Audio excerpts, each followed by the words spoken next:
Halo semuanya, nama saya Vineta Setiawan dari Prodi Akuntansi Sabtu Pagi dan dari Fakultas Bisnis dan Ilmu Sosial akan menjelaskan materi manajemen keuangan, yaitu surat berharga.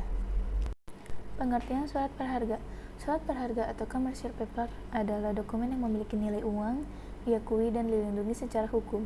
Tujuan surat ini yaitu untuk suatu pemenuhan pembayaran bernilai uang seperti wesel, cek, dan bilet giro. Surat berharga di negara-negara Anglo-Saxon dikenal dengan istilah negotiable instrument. Artinya yaitu surat yang diadakan oleh seseorang sebagai pelaksana pemenuhan suatu prestasi yang merupakan pembayaran harga sejumlah uang.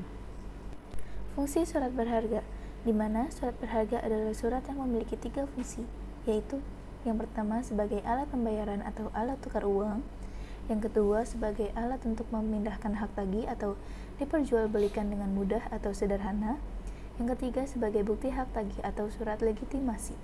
Ketiga fungsi yang dimiliki surat berharga tersebut tidak memiliki oleh surat yang mempunyai harga atau mempunyai nilai. Manfaat surat berharga. Secara garis besar, manfaat surat berharga dibagi menjadi 2, yaitu manfaat yuridis dan manfaat dari segi fungsinya. Yang pertama ada manfaat yuridis surat berharga.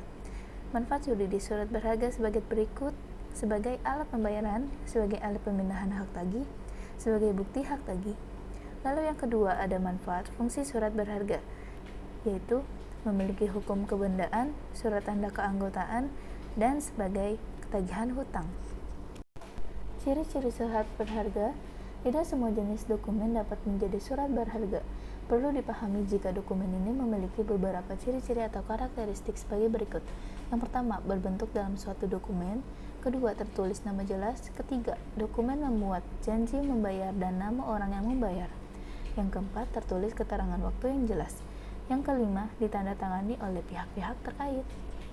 Lalu ada 2 jenis surat berharga. Yang pertama, jenis surat berharga berdasarkan KUHD, yaitu wesel, cek, surat sanggup atau promes, kwitansi, dan promes atas tunjuk. Lalu yang kedua, jenis surat berharga di luar KUHD, yaitu bilet giro, commercial paper, surat saham, obligasi, delivery order, surat utang negara atau SUN. Surat berharga portofolio. Pengertian portofolio efek. Portofolio efek adalah kumpulan investasi dalam bentuk surat berharga, termasuk saham dan obligasi.